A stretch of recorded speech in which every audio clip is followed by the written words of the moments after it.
Hello and welcome to The Royals, the podcast where we discuss what happens behind the palace walls and why it matters. I'm Kate Mansey. And I'm Roya Nikkhah. What does it mean to live a life of royal service? And what does it take to guide young royals as they step into the spotlight of public duty? Well, that's the question at the heart of today's episode because our guest has seen the monarchy from an extraordinary vantage point. Jamie Lowther-Pinkerton began his royal career as a young equerry to the Queen Mother, before becoming the first private secretary to the young Princes William and Harry. Then he went on to work closely with William, Catherine and Harry as they stepped into more public royal roles. And he's even godfather to Prince George. He has seen the monarchy from the inside, across generations, and very few people understand royal service better. Jamie, welcome to the Royals. Thank you very much. Lovely to be here.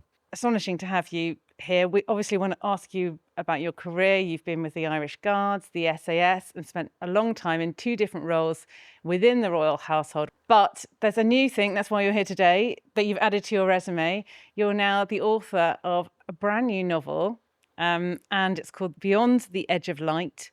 It's a World War II love story. Tell us a bit about what made you become a novelist. Well, I've always been a diarist, so I like writing, and I was a sort of critical diarist in that I corrected my sort of copy, as it were, the next day. And so I thought about, 7 or 8 years ago, that it would be fun to try and write a book.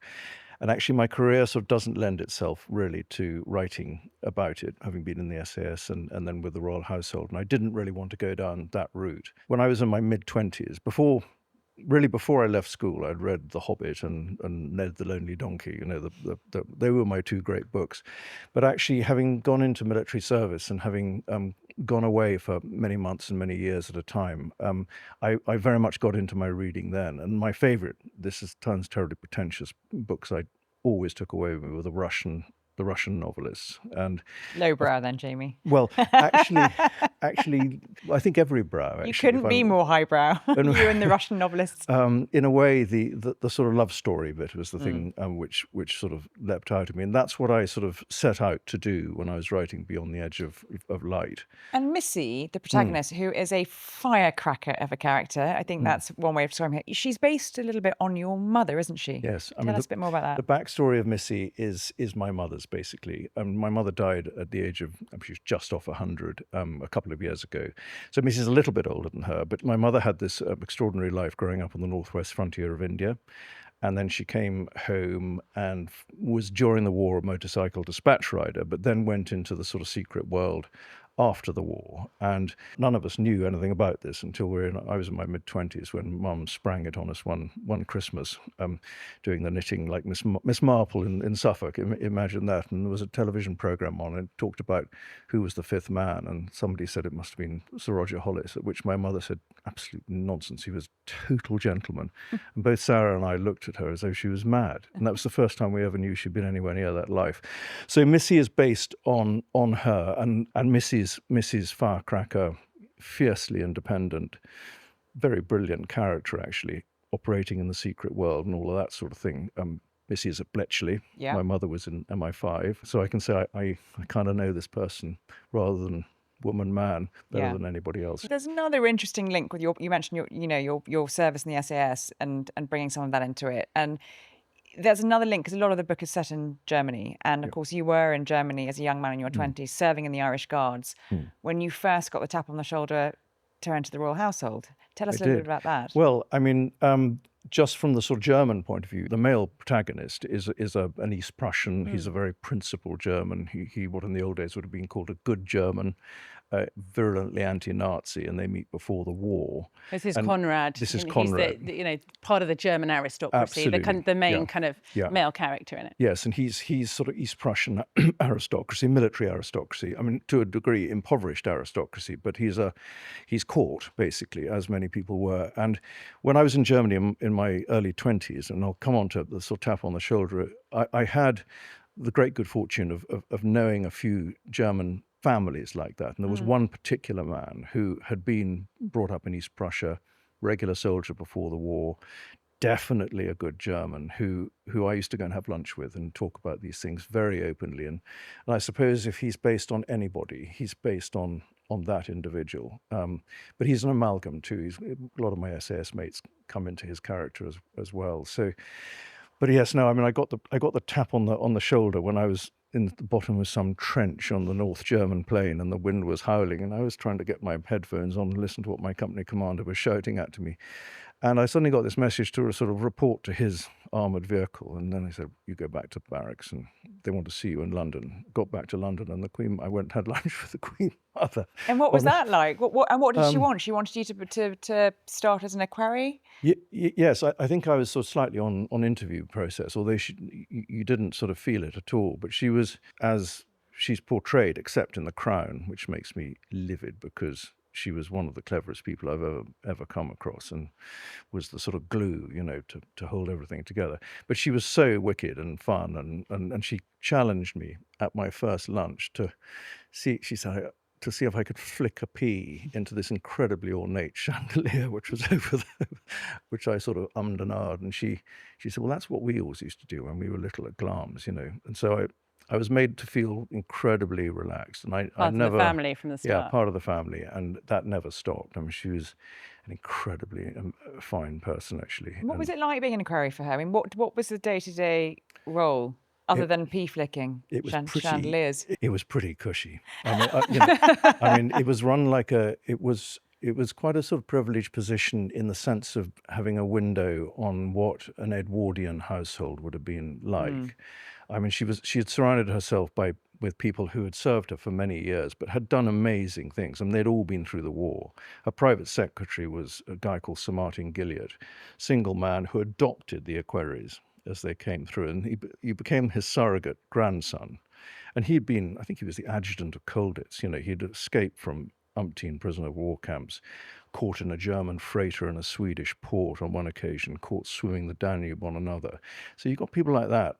It's no wonder that she was, I mean, she did it herself, obviously. She was a great, great person, but to be underpinned by those sort of people was extraordinary. But it was run like, I mean, think Downton Abbey on steroids. It was like that, but really relaxed and lovely. And everybody very hierarchical, from the bottom to the top, everybody adored her.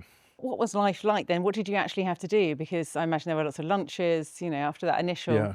Did you pass the pea flicking test? Well, seemed to have passed. And you were invited back to lunch. Yeah, I was invited then to sort of join. I mean, the day for the equerry was, having come from, I think I'd just been on a tour in Northern Ireland, and she always said to Martin, now Martin, you're not to overwork the equerry because he's having a break from being out there defending us.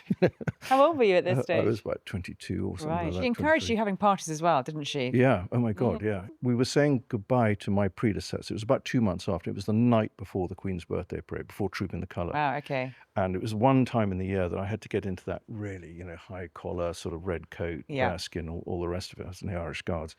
And we took our predecessor out, and we had a really good evening, about sort of half a dozen of us. And in the end, it was 3:00 in the morning, and the only place in London which I was aware of that had booze at 3:00 in the morning was the Aquarius Room at Clarence House. Naturally. So we went back there, and the party went on and on. And in the morning, I turned up, and Martin was furious because I was sort of 15 minutes late, and I was sort of green from the neck up. And as I was getting in, he said, I'm not going to mention it to the Queen Mother this time, but, you just behave yourself in future, et cetera, et cetera.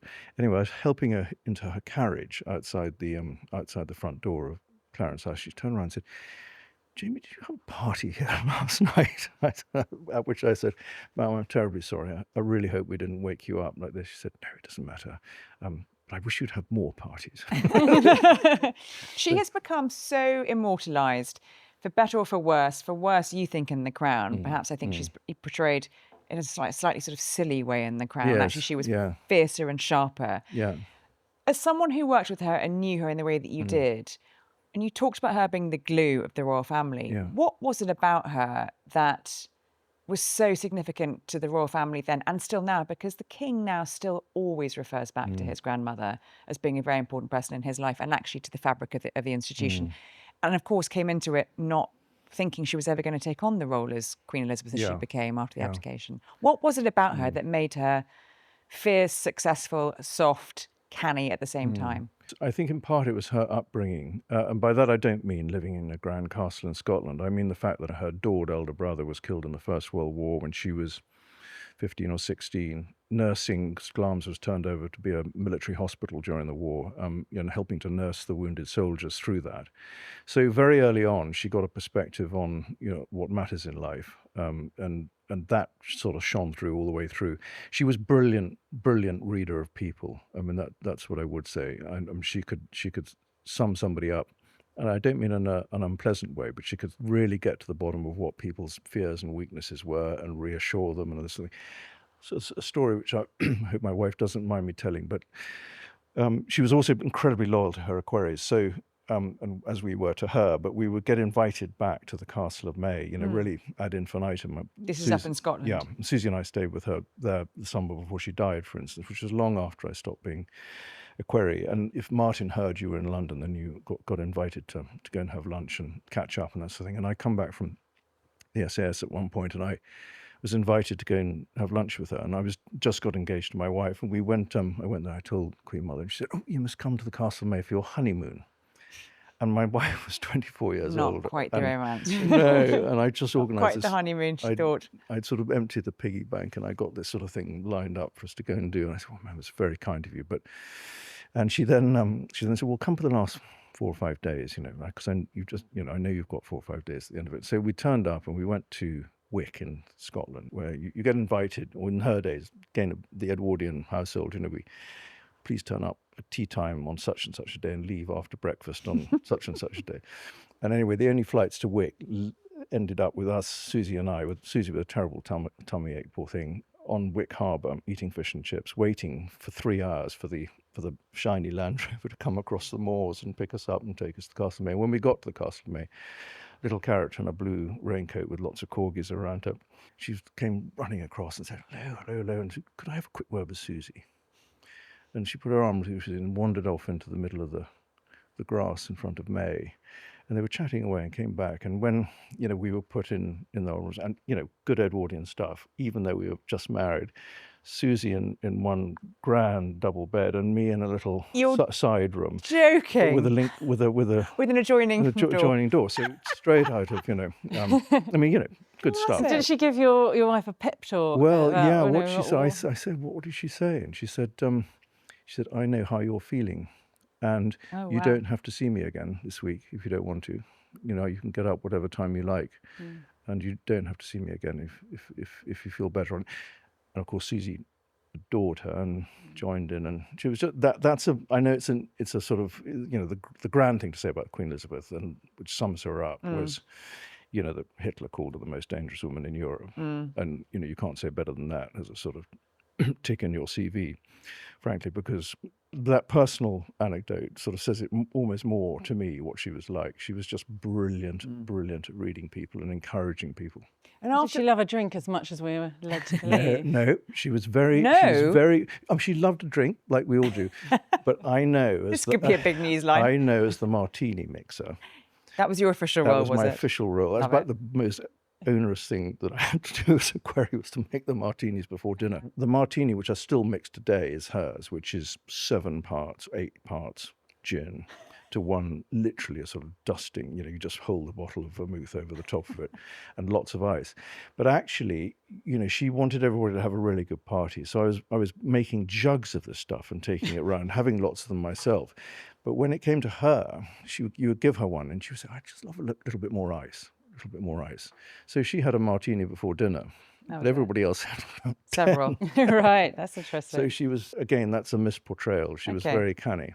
She got the party going. So in 2 years, you must have met other members of the royal family while you're there as well. You would have come into contact with Princess Diana? Yes, absolutely. I remember the only time I did was, in those days, there was, when the Royal Yacht was around, used to go around on I think it was called the Western Isles tour. This is Britannia. And everybody would get off and you'd have a nice lunch and the whole family would be there. And I sat next to the Princess of Wales for the two years I was there. And she was great. I mean, we had a real laugh. Because actually, although her Queen Elizabeth's friends were very, very young at heart, so, you'd find mid-80s. I was 22 or whatever, and I'm probably the only person there under 70 or 80, but they were sort of Battle of Britain pilots. They were Sir Frederick Ashton. They were these sort of amazing people. So it was all good fun, but it was rather nice to meet somebody Someone else young at so heart. beautiful and nice, sitting next to you for lunch. And what It was great. your memory? What was she like? Kind She of was in sweet. those early She was days. incredibly nice. I mean, I can't claim to have known her, but certainly on those occasions I did meet her. She was just real fun. Yeah, real fun. Yeah. After being Martini Mixer #1, Yeah, the only one actually. the only one, after being a highly accomplished Martini Mixer, you went back. Obviously, you continued with the military service because you were on secondment, but then you came back into the royal household because you went to work for William and Harry. How did that come about? Because they were setting up their own private office for the first time. Yeah, I mean, it was 2004 or 5, I think, and I was contacted and asked if because they both wanted to go in the army, whether I knew of any ex-military people who were coming out of the army, out of the SAS specifically, because like good lads that they were, they didn't necessarily want private secretary. They were very sweet and welcomed me hugely, but at the age of 19 and 20, you kind of don't want that sort of thing. So to sweeten the pill, the very canny person who asked me to look out of it said, "Can you get hold of the SAS Association and find out whether anybody's leaving it?" And they came back and said, "Not really." And so the person said, "Well, what about you?" And I just thought, hang on a minute, I've been sort of 20 years out of the... You've been off smashing drug cartels in Colombia and all sorts of things with the SAS, no doubt. I'd been, if you mean I've been in the military service, absolutely. Yes, sorry, you can't talk about That's the official line, Jamie, yeah. My great mate, Charlie McGrath, who was Brian McGrath's, he was the amazing private secretary to Prince Philip for all those years. And he said, hang on a minute, Pinky, what's this all about? This could be really fun and really interesting. And it's really because of Charlie sort of telling me to sort of pull my socks up and get on with it, that I did it. And I was very, very grateful to him because it was an amazing experience. So you became their private secretary when they formed their own private household, sort of away from Buckingham Palace, their own unit. What was the role there? What was your job? Was to sort of help them and assist them into like transition from school, military into public life? Yeah, I think so. I think that's what it was. It was quite interesting coming to the job without having been a soldier, where the first thing you ask is what is the aim, what is the end state, what are the waypoints, what's the plan. And there wasn't any, actually. A very nice man called Sir Michael Peat, who was the private secretary to the Prince of Wales, as he Charles was at the then, time, sort of handed them over to me, was always very supportive, and I'm eternally grateful to him, actually, because he didn't tell me how to do it at all. There was no instruction whatsoever. So I was sort of scratching my head thinking, this is very different to even the good old SAS, which is pretty freewheeling in that sense. And so we developed our own plan, between us with the two princes and myself and the wonderful Helen Asprey, who was kind of the personal private secretary. And the plan was largely for you to help facilitate their work or their careers within the military. Yes, it was. And their personal life, navigate all those things that you have to do when you're in your early 20s, trying to establish a career and get them on the right track. Helen was the one for their personal life. And the last thing they want is some ex-army officer trying to advise them on things I've just about worked out my own personal life, and so I wouldn't have been any good at it. What did I think? I mean, my father, who is an Irish chap, always had this great expression, which was to get it right in here, pointing at his chest. I remember him sort of saying it. And so later in life, you can say, "We have known the days," which is that wonderful Irish expression. And actually, that's what I kind of felt that my time with them was all about. I mean, they knew where this thing was going on train tracks. They were incredibly accepting of it, very good on the duty side. But it was very important to my mind that they should be allowed to express themselves and to hit their own personal goals when they were young men in their 20s, as I had been allowed to. And if you're going to be a soldier, then... As they both were. You can't just do the training bit. And I remember that very clearly from my own time sitting on the North German plain, highly trained, but thank God, never going to go to war to test it out. which is part of the reason I went to the SAS, so that you at least have your operational tick. And I thought that was really important for them, hence the reason of Harry going on operations in Afghanistan, and William ultimately coming up himself with this brilliant idea, because I was desperate to get him to Afghanistan, and quite right too. I was being slapped down by everybody who could ever reach me, because I thought, as the future commander-in-chief, to be able to look your soldiers in the eye, or airmen or Marines or sailors, and say, I've known the days, would make a hell of a difference. And of course, it became difficult, but he came up with this brilliant plan, which was to join the search and rescue force. And, you can look anybody in the eye if you've been out into the Irish Sea in a Force 9, or taking somebody off a mountainside with your rotor blades 3 feet from the cliff face. And it's a clever thing, because it's completely upends the objections to him going to these places, that he might endanger people around him because of his profile. Yeah. Of course, everybody is reliant on the captain, the pilot of an aircraft, to keep them safe. So it was perfect, and he was brilliant at it, and he's now known the days. Yeah. That's a really interesting example of the fact that you were working with, and you were still very close to, two princes who were right from their birth and all the way through on different paths. Harry able to eventually get to Afghanistan for 2 tours because he's not the heir. William, as much as he wanted to go, not able to go because he is the heir. How sort of alive to that did you have to be when you were working with them about those 2 different roles? Was it something that sort of played into the day-to-day? To a degree. I mean, I was lucky to be doing the private secretary job when they were both adventurous young men, and they weren't at the red box stage of the private. I mean, I'd have been crap at the red box bit, and going in every morning and doing. Others would be so much better at that sort of thing than me. So I suppose my task in a way was easier. It was to enable them to fulfill their own goals, so they felt better about life going forward. That was my, I suppose, if I put it in a nutshell, that's what I was trying to do. Now, of course, as part of this, as I was, we had to get them used to going on overseas tours and to being interested in the charitable side. Didn't need much pushing there. They were definitely sort of leading me through all that one. I didn't know anything about it, and they, of course, had that with their mother and father the whole way through. So there were other elements to it, but for me, the main effort, as we would say in the military, was that thing of getting it right in here for them during their 20s.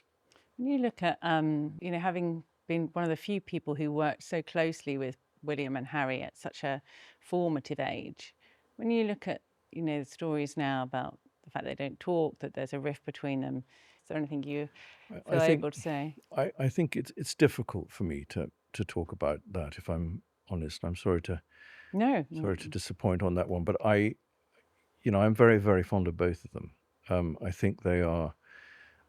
I really loved them actually when I worked for them, and I still do actually. I think William is like the Lion King. I always thought of him as the Lion King sitting on his rock, and sort of slightly beneficent smile on his face, with Harry roaring round and round circles at the bottom of the rock. Hopefully he's not Scar. Lion King, Harry's favourite musical, knows all the words. Yeah, does he? He told me that once. Yeah. Well, there you go. And so I think he's pretty amazing in that he's got this sort of moral compass, which I keep using this expression, but it's sort of rusted at due north, and he's very good with people. He'll be a great king, given a fair wind. I think he will be a great king, capital G. And he's got the time to do it too. But with Harry, he's we love Harry because he's a sort of 18th century aristocrat cavalry officer like you, Roya, riding hell for leather across jumps all over the place. But he was a really good soldier, and his soldiers loved him. And that for me, and it would be for me, wouldn't it, being an ex-soldier myself, is a huge test of what somebody's really like. And I think actually his loyalty has never wavered when it comes to... It has wavered in other ways, and I'm not going to dress this up, but in terms of his soldiers, with Invictus and this sort of thing, it stayed very true. And I'm ever the optimist, and that's how I better put the full stop, I think. Ever the optimist. Well, I think that's a good moment to move on to another very important member of the royal family who you were there from right at the beginning in terms of her stepping into public life, and that is, of course, Catherine, Princess of Wales. then Kate Middleton as she was when you first met her. You and I have talked a lot about that role, what you did with her in terms of sort of helping navigate those very early days. But this is someone who was at university, out of the public eye, came into public life in quite a full-on way as a teenager, and with William. What was it like helping to navigate that role for her in the very early days? Well, I mean, I think in the very early days, again, it was one of those occasions where Helen Asprey and others were much more involved. There was no hand holding because I don't think she's the sort of person who needs that, actually. I think, it was a hell of a shock and all that sort of thing because it's a very different environment. But he kind of picked well. I mean, that's the bottom line. Yeah. She's an amazing person. And she is, actually. She really is. I think, if you'd trawled the country left, right, north, south, etc., you wouldn't have found anybody better than her. And it's quite difficult to spot that early on. We've all been through this with our marriages. It's not always, everything's not always firm when you get married. You have to take a punt. You once said to me you felt that the way she'd navigated her public life, I think a lot of people have underestimated Catherine and thought she plays second fiddle to William. People who know her always say they're a partnership. You once said to me, you compared her to the Queen Mother and said she had ice running down her spine. I think so. Why do you think that? I think, I suppose it's a slightly odd choice of words of mine, but I don't mean ice in a sort of heartless nice way. No. But Steely. I think she's tough. She's able to, my goodness, she's been through enough. And I think she's... We've seen that, haven't we, in the last 2 years, my even, goodness. with I mean, the way she's dealt with her cancer. The other thing she did, let me take it back a bit, with the princes doing that, particularly that charitable side, it was always very, very important when they were doing Invictus, when they were doing the various projects and themes which the Royal Foundation picked up, that they didn't, cross that divide and become preachy about stuff. Yeah. Because often they were, coming to something quite cold, and there were great experts around, so they were able to convene and get the real experts talking to one another, etc. Now, there were exceptions to that in that, with something like Invictus, for instance, and actually this goes for William as well as Harry, they're both able to talk knowledgeably and with credibility because they have been on operations. Yeah. And we go back to that point I was making before. And so, at that point, you can stand up and express your own views on things. If you've been in the back of a transport aircraft coming back from Afghanistan with bodies of people who have tragically been killed in action, then you can talk about that sort of thing. And I think where Catherine was really, really good, because she's brilliant on this sort of early years side of the house.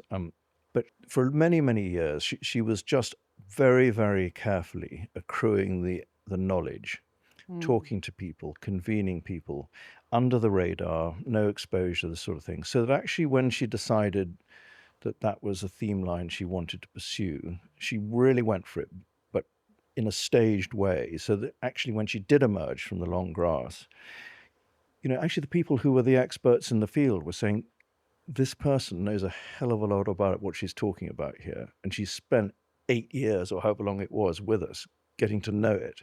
And I think that shows the sort of person we're talking about. And you were right there from the start, weren't you? I mean, when they got married, that 2011 royal wedding, there hadn't been one for so long. You were right at the heart of it, and even your son played a role. Tell us a bit about what that was like. Yeah, it was very exciting, and actually they very much called the shots at their wedding.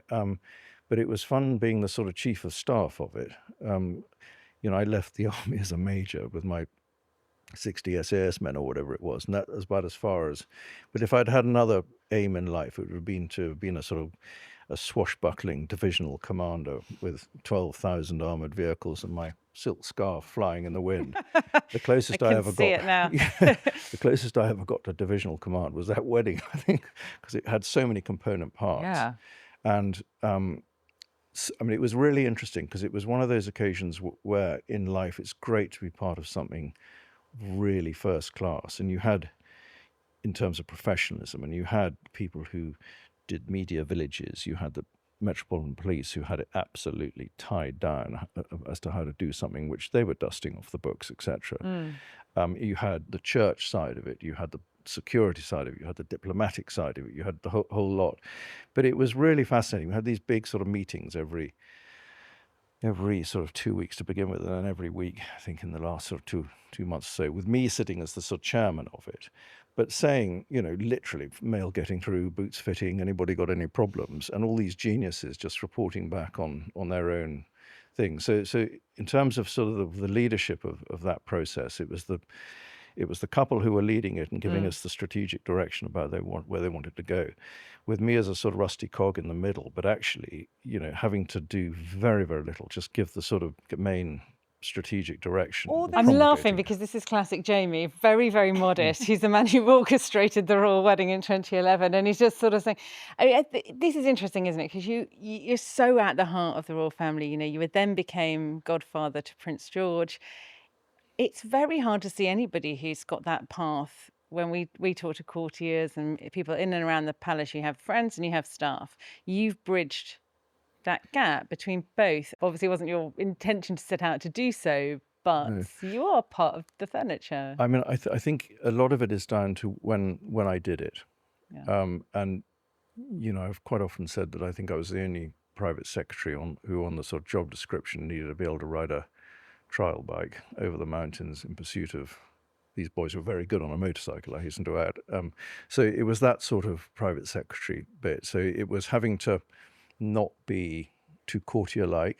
You needed to be a sort of a companion to them. I don't say a friend because I think it's not the right thing to do to be a sort of friend. So they were very sweet and used to ask me to go sort of shooting with them and this sort of thing. And I never did that because I think that would have been crossing a sort of too close. Yeah. I mean, absolutely. Afterwards, not a problem and that sort of thing. Not that I did, but they very sweetly asked me to other things, but not at the time. But I do think it was helpful for me that I was not the red box type of private secretary. So you could sort of, and as a result, I mean, there were other people Christopher Guite, who was the Queen's private secretary, and Robin Janvrin before him. We had Robin on the podcast a few weeks ago. I mean, those two people are, fantastic characters who just also led with a really light rein when they were the boss of the households. And they were the boss of the household, whatever one says about the Lord Chamberlain. They were the guys who ran the show. And they understood it. They understood that, it was, we know that you're not doing this as a sort of normal private secretary. You're doing it as a sort of, I don't know what, but, something different. You are seen as a very safe, steady pair of hands for the royal family, and you've worked for the Queen Mother, you worked with William and Harry. I love that your son Billy was a page boy at William and Catherine's wedding, and then many years later, who's the safe pair of hands that's looking after the page boys before the coronation? It's you, behind the scenes. You're part of the thread that runs through decades, actually, of the royal family. So you've seen, from a very interesting vantage point, a little bit of evolution of how it's emerging in modern times. You've talked about the fact that you see the sort of gradual change in the royal family as evolution on a revolution, which is a phrase that William uses too. I wonder where he got that from. What do you think is a sort of thread that runs through that keeps this machine still going and still popular? Because despite growing questions, which we've talked about the royal family a lot over the last few episodes, the majority of people in this country still want to retain a constitutional monarchy. How do you see it as evolving at the moment and into the future? I mean, I think the key word is the sort of relevance bit, and I think the institution of monarchy has been probably the most successful corporate institution, or whatever you want to call it, really in history. I mean, certainly through the last 1,000 years, and being able to, I know it's had its hiccups of people losing their head and things, but I think the bottom line is that it's had this chameleon ability to adapt and to fit the circumstances of the time. It's had a big base, it's had a big diaspora royal family. So, the people like the Duke and Duchess of Gloucester and the Kents and particularly the Princess Royal, to my mind, they cover the national landscape and the national sort of psyche, if you like. Perhaps to a few millimetres deep, but the work ethic that they've put into this, and the Edinburghs too, I don't want to leave anybody out now, but they've been an extraordinary ability for what is an incredibly important part of it, which is touching the whole national psyche. And then this diasporal family really roaring around the country, doing the monarch's bidding, really. And I think if you have that base, then you can start to adopt the Tudor model, which is what always interested me, which was picking the moment to really get out there and make an impact. So, And what's the future moment going to look like? What do you think the future looks well, like? this is the talking thing. about I mean, evolution. if I'm being honest, I think my worry is the ability to do that with quite a sort of narrow base, because I think that sort of relevance thing is promulgated in quite a major degree by the huge work ethic of a wider royal family. So do you worry as the family is streamlined that'll be harder to do? Yeah, I worry actually that just for the effort of for the individuals concerned as well as the monarchy itself. In what way? Because they'll be so busy. Right. In order Too stretched. Too much. too Too stretched. Too much for too few. Yeah, but having said that, I know that a lot of thought has gone into this, and I think we'll be surprised at how they deal with it. There's a lot of innovative minds looking at this, so I don't think my worries should be something I don't sleep over. Well, we could talk to you all day, and I'm sure we'd love to, but that's all we've got time for this week. Thank you to Jamie Lowther-Pinkerton for joining us. Thank you for having me. And Jamie's debut novel, as we said, Beyond the Edge of Light, is out now, and it is a wonderful read. So if you've enjoyed this episode, please do subscribe to The Royals wherever you get your podcasts, or on YouTube on the Times Royals channel. And please rate, review and share the show, because it really does help others find us. Until next time, thank you for joining us on The Royals, and we'll see you next week.